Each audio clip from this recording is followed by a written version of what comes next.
Well, welcome to this video. This is Craig Hane, or Dr. Dell, and the title of this video is Infinity, the black hole of math, question mark. Now, this video is aimed at high school level students of any age that are interested in math, might be considering perhaps going further in their math education, maybe even becoming mathematicians. But it's aimed at that level, so it's pretty heuristic in nature and so forth. Now, another video I did is What is Math? Discovered or Invented, and if you haven't watched that, you might want to watch that first. That might make this one a little bit more meaningful. But in any event, let's talk about infinity. Well, first of all, came the counting numbers our ancestors discovered, and this is what separates us from other species. 1, 2, 3, 4, 5, 6, etc., etc. Now, after probably a couple 100,000 years, we probably didn't use very big numbers for a long, long time. In fact, I had a professor once in college that said the original number system that our ancestors used was 1, 2, 3 heap, meaning anything more than 3 was a heap. And then we began to use bigger numbers, and we went through different systems, and we ended up with a decimal place number system that you're all familiar with. You learn about that now today in elementary school. And with this decimal place system, of course, we can count very high, and we can create very large numbers very easily. And as I said, it took our ancestors a long time to invent this system. And this was kind of really, in a certain sense, the beginning of modern civilization. Now, numbers, as you know, can be used to measure the size of a set of objects. Or it can be used to measure a length of something, or to measure anything that you want to measure in unit lengths, distance, area, weight, things of that nature. Now, a set is called a finite size if you can actually count the number of elements in the set. And then the set size is whatever that number is. And any set of real physical objects, as far as I know, that I've ever seen, you can measure with a finite number. Now, I'll use the symbol number sign S, if you're reading the PDF along with this, to indicate the cardinal number of a set. So the set size is the number of elements in it. And so an example I give is that suppose the set consists of the elements A, B, C, D. What's the cardinal number of the set? And the answer, of course, is 4. And you can put this set into a one-to-one correspondence with the set of numbers 1, 2, 3, 4. And indeed, that's how you really determine if two sets have the same size. If there's a one-to-one correspondence between them that you can figure out, then you'll say that they have the same size cardinal number. Now, of course, the question becomes, how big or how large can this cardinal number be? Well, of course, there's no real limit on the size, as we know. There's no limit. You can have a set of really any size, any finite set. And there's always going to be a number to indicate the cardinal number of that set, no matter how big it gets. So, for example, suppose a set S, and if you're reading the PDF that goes with this, it's all the elements X, where X is a sapien. You and I are sapiens, Homo sapien. What's the size? What's the cardinal number of that set? Well, we're told today that it's about 7.5 billion, give or take a half a billion. Don't know the exact size, but it's more or less that. In fact, most sets, when you measure them, you don't know an exact size. You get an approximate size. There's usually an error in almost any set you ever measure. Now, I will just tell you as a side that there's another math, I'm going to give this in another video, that demonstrates that the cardinal number of this set, the size of sapiens, is probably going to rise to about 9 billion over the next few decades, and then it's going to begin to decline after that. It's been growing for a long, long time, exponentially, and it's going to start declining. And that's another very interesting story. You might want to watch the video for that, as to why are the number of sapiens, the size of that set, going to start declining. It all has to do with birth rates, by the way. Okay, here's another set. Suppose that the set is a set of X, where X is a star in, when I say the visible universe, I'm including telescopes and everything, as far as we can see with our best technology. Well, how big is that? In other words, how many stars are there in the universe that we're aware of, that we can somehow perceive? And the answer we're given, if you go and look it up, is about 10 to the 21st power. Now, again, if you're reading the notes, 10 / caret sign 21 means 10 to the 21st power. That's that's a billion trillion. They say there's about 10 billion galaxies, they estimate, and each galaxy on average has about 100 billion stars in it, and 10 billion times 100 billion is 10 to the 21st power. And that's the power of the decimal number system. You can talk about really large numbers very easily. You can write down 10 to the 21st power. You don't have to write a 1 with 21 zeros following it. You could do that too. Of course, it's approximate. Virtually anything you measure is usually approximate. And in fact, I have to say, I think this is a very speculative number because most of the stars that we're observing today, we're looking at the light that left that star a long, long time ago. Maybe 1 billion, 2 billion, 5 billion years ago. So is that star even around today? If you look at the light from a star that left that star, say, 3 billion years ago, that star may not even exist today. We think of it as being there because we're looking at its light, but we're looking at the light of an old star. In fact, the truth of the matter is, I don't think we understand very much about what the universe is really like today. We've got ideas about it, but I don't often see that factored in. They talk about those stars like they exist now, when in fact we're looking back into time. But that's another story. That's just something that an old high school math teacher thinks about. Well, suppose that we look at electrons in the universe. There's a big number. The set of S is a set of all electrons in the universe. Well, I want to ask Google, and it said it's about 10 to the 80th power. So that'd be a 1 with 80 zeros. It's a big number, but one we can easily handle. Now, the facts of the matter are, we can express these large numbers thanks to this decimal place number system. If we were still dealing with, say, Roman numerals, for example, I don't know how you do this at all. In fact, our ancestors, until they had the decimal place number system invented, had a hard time dealing with big numbers. In fact, had a hard time dealing with numbers at all. Because not only can we deal with big numbers, but we can manipulate them. We can multiply them and divide them and do things with them. And that's another story you know about. Now, here's a question for you. How many numbers do you think have ever actually been written down by some human being, by some sapient, or maybe printed in a book or put into a computer? Actual numbers. How many actual numbers have ever been used? I don't know the answer to that, but it's probably actually a pretty small number, especially compared to the number of electrons in the universe. I don't know the answer to that, but it's not that big. It's certainly what we call a finite set. Any set of real objects, what we think of as real objects, things that we can observe and measure, is always relatively small, comparatively speaking. In fact, I'll tell you the largest number that I've ever heard about that actually measures something is called the Scuse number. And it's 10 raised to the power, 10 raised to the power, 10 raised to the power 34. It's a big number, huge number. And it comes up in theoretical math. It's actually a number that measures something. And I won't get into what it is. But even then, it's easy to write down.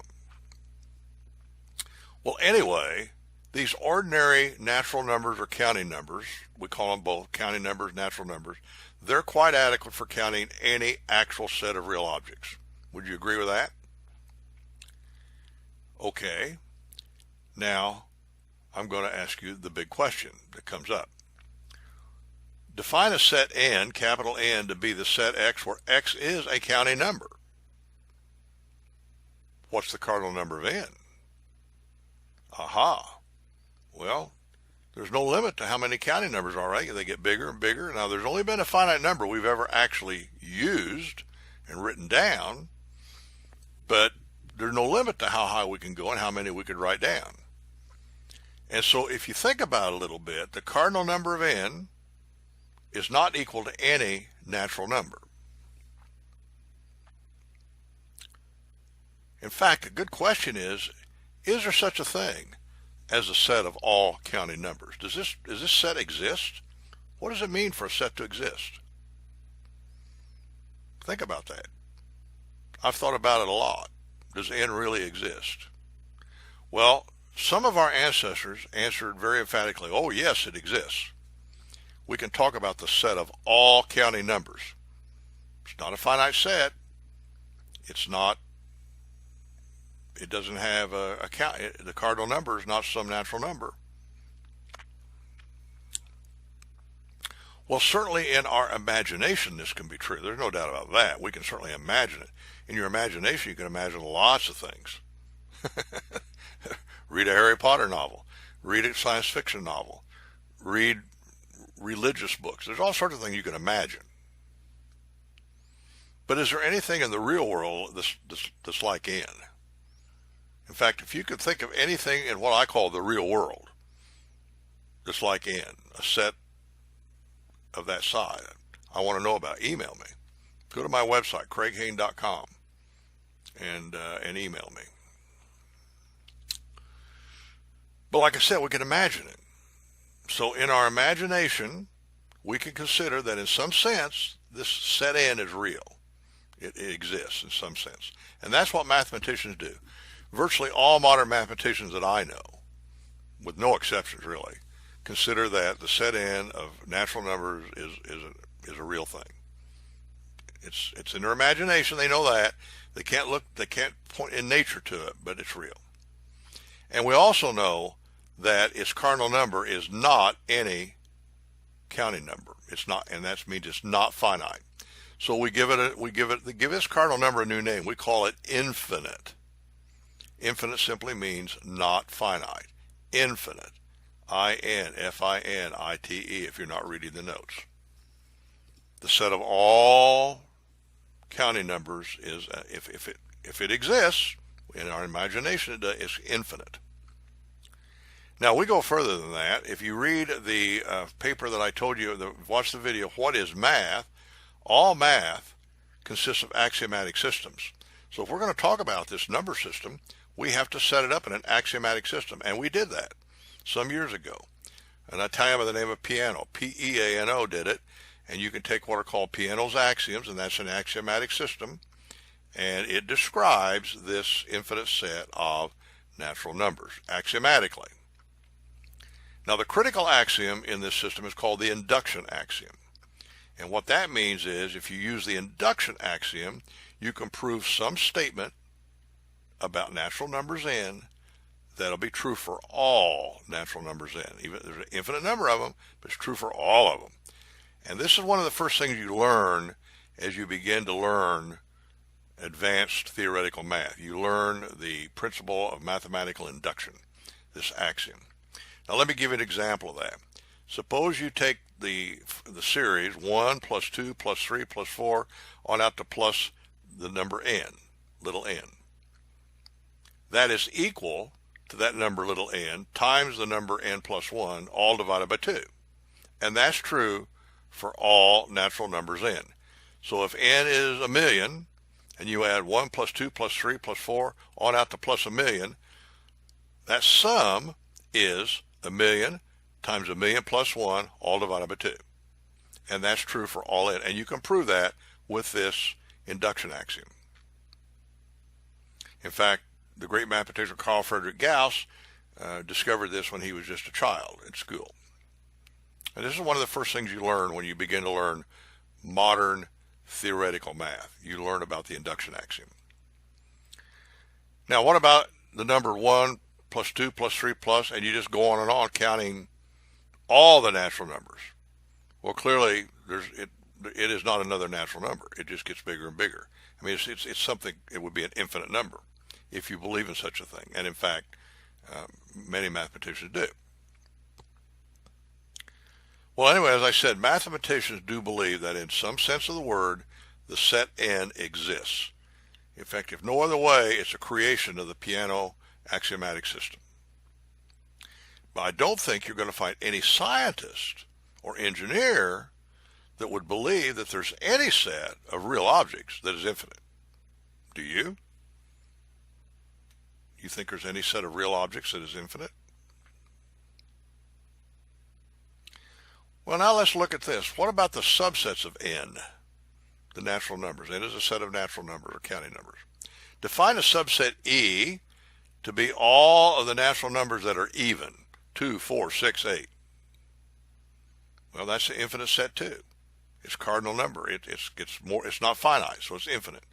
So how does this cardinal number compare to the cardinal number of n? Well, we're going to do with infinite sets what we did with finite sets. If you can create a one-to-one correspondence between these two sets, we say they have the same size. And indeed, you can do that. Just take from the set of natural numbers the number x and correspond that to the number 2x in the set E. And now you got a one-to-one correspondence between the natural numbers and the set E of even numbers. And so we say they have the same cardinality. Cardinality of E is equal to cardinality of N. In fact, I want to tell you something. One of the definitions for a set to be infinite is that it has a proper subset, meaning a subset that doesn't have all of its elements, a proper subset, T, so that they have the same cardinal number. That's what it means for a set. A finite set does not have that property. If you have a finite set, you take a proper subset, it'll have a smaller cardinal number. So that distinguishes finite sets from infinite sets.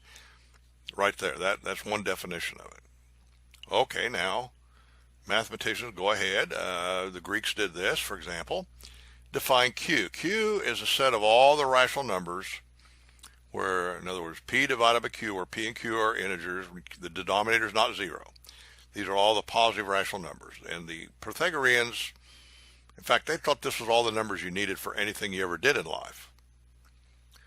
And clearly, N, the natural numbers, are a proper subset, because a natural number, say 10, is just 10 over 1. That's a rational number.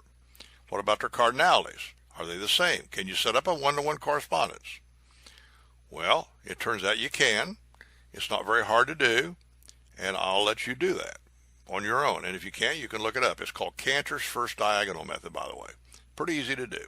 And so the set of natural numbers and the set of rational numbers have the same cardinality.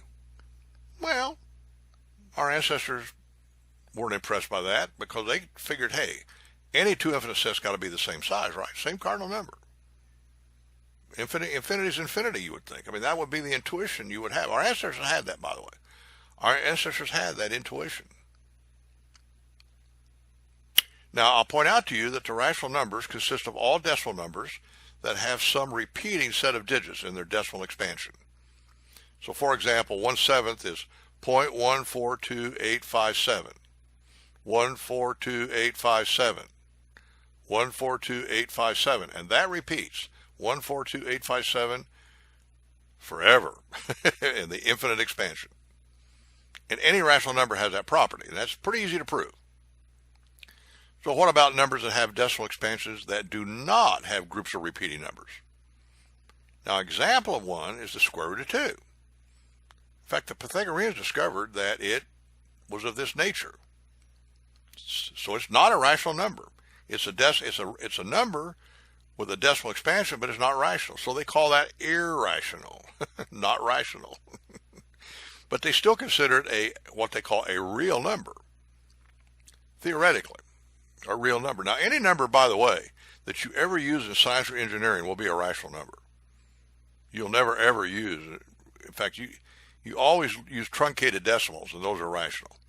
So there's no such thing as an irrational number in science and engineering. It's a theoretical idea. It's an idea that mathematicians have that say you have a number that has an infinite, non-repeating decimal expansion called irrational. Square root of 2 is an example. And by the way, the Pythagoreans discovered that, and they were so dismayed by it. They thought it was so horrible that they abandoned numbers and stuck to geometry. They just couldn't live with it. In fact, a mathematician didn't really resolve this until the 1800s. So a real number, by definition, is any decimal number with a decimal expansion, rational or irrational. Now, we'll have to ask the same question. What about the cardinality, the cardinal number of the real numbers? Well, isn't it equal to the cardinality of Q or cardinality of N? I mean, isn't infinity equal infinity? Now, if you're new to math, I'm going to tell you right now, in 1891, not very long ago, infinity hit the fan, so to speak. Infinity hit the fan. Thanks to a guy named George Cantor. And here's what he found out. The cardinality, the cardinal number of the real numbers, is greater than the cardinality of the rational numbers.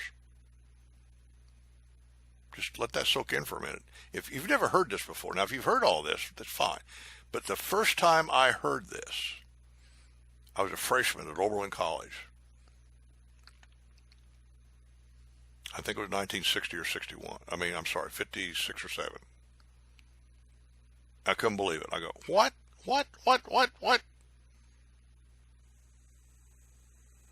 How can this be? And I will tell you, when George Cantor proved this with an axiomatic system in 1891, many of his fellow mathematicians thought it was bogus, thought it was horrible, they hated it. One particularly named Kronecker really criticized it. And in fact, George Cantor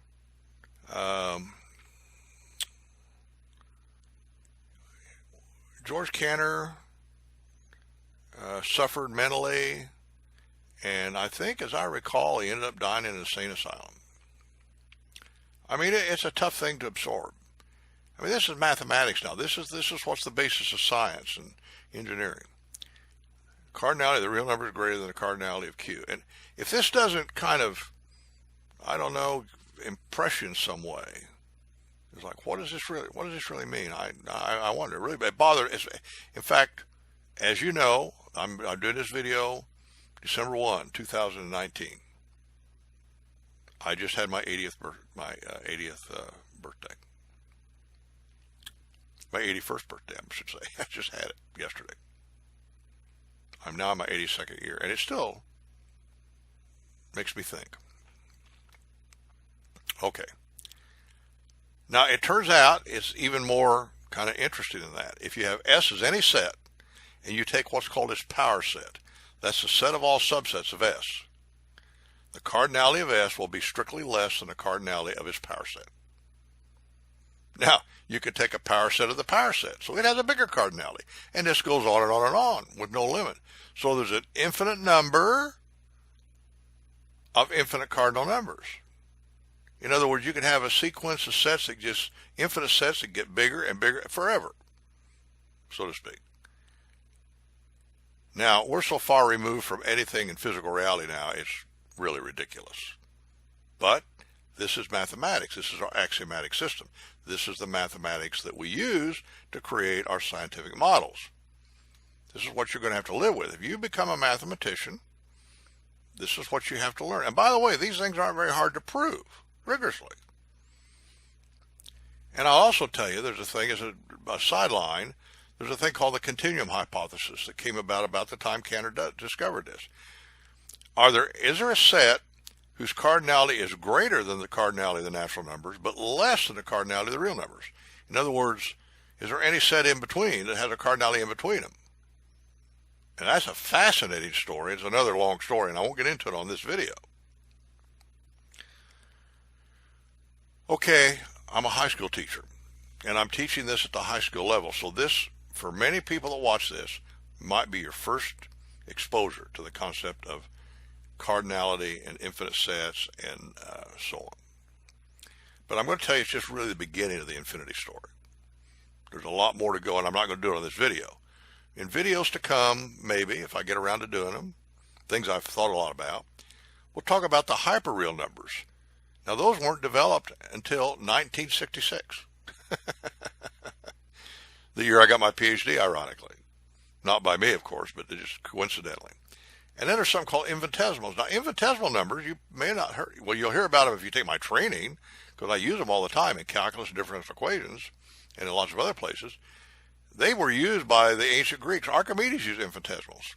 And engineers and scientists have used them all the way through the present day. But mathematicians got away from them for about a century, starting in the mid-1800s to the mid-1900s. And that's another story, and I'll do other videos on that. Then we're going to talk about infinite series. Now, this gets into things like Zeno's paradox. But when you start talking about infinite series, you start getting into some things that are really quite counterintuitive. Things that it's hard to imagine can exist in reality. Again, we're talking infinite. And there's paradoxes involved. I won't get into that. I might do a video on some paradoxes. Now, what we try to do with math is set up models. That's what math is really good for. Well, it's entertaining for mathematicians. They do it because they love it. But scientists and engineers, they use math as models. And they have to use the model mathematicians have created. Now, they sometimes will goad them into creating a model, but by and large, the math models we have are models that were created by theoretical mathematicians. Well, in the early days, they were also scientists and engineers, but in more recent times. And these models of reality that mathematicians have created virtually all involve infinity. And that creates problems for the models. And that's something I want to talk about in other videos. There are, as I said, if you go back and look at my What is Math video, it's axiomatic systems. There are many axiomatic systems we've never discussed. There are alternative axiomatic systems. Another civilization may have very well created a very different mathematics than we have. That doesn't mean ours is wrong. Doesn't mean theirs is wrong. It's just different. And the question is, could you create an alternative axiomatic system that avoided some of these, I don't want to say contradictions, but these non-intuitive things? So, for example, our scientists today think that if you get down to the very lowest level of our space-time thing, there's something called the Planck length. In other words, think of your TV set. You've got pixels. Now, you can't see the individual pixel with your naked eye. To you, everything is continuous. But it's not continuous at all, it's discrete. There's a finite number of pixels on any television. Now, to you, you can't tell that because of the wavelength and the way you look at it. But it may be that we need to have mathematics that avoids the conundrums and the problems with infinity and deals strictly with finite. No, we haven't really done that, but that may be, and I'm going to talk on that in some other videos. Again, I'm aiming this really at high school level students. Now, there's another thing I talked about in the What is Math video. If you haven't watched it, you should watch it, and that is the fact that in math, we always deal with a bipolar logic system. Everything has to be true or false. But there's also spectral logic systems. And it may be that we need to go to something of that nature. I don't know. I mean, who knows? I'm speculating now. What I'm trying to do with these videos is to stimulate people that watch them into thinking about mathematics, to give you some basic concepts and ideas that mathematicians have created, and then think about them, particularly if you're thinking of going into mathematics as a career. If you're going to use mathematics as an engineer or scientist, a lot of this is probably not of interest to you, because it is very esoteric, no doubt about that, very esoteric. I mean, if you get into things like non-measurable sets, that is just completely, what I want to say, off the rails. In any event, this is your introduction, if you're at the high school level, to the concept of infinity. That's your introduction to it. And I will be having some more videos on it to talk about these other topics I just mentioned at the end. So this is Craig Hane, or Dr. Dell. I hope you're enjoying these videos. More importantly, I hope you're enjoying your life. I hope you're enjoying math and getting something out of it. Math is a wonderful set of concepts and tools to do all sorts of things in life. And of course, in the practical math we teach, in the first couple of tiers, we do math that's just good for all sorts of practical things. And then when we get into the upper tiers of our training program, we get into calculus and differential equations and things which are needed for science and engineering. So anyway, this is Craig Hane, Dr. Dell. I hope you're enjoying it. Hope you're having a great life, and I will maybe see you on another video someday.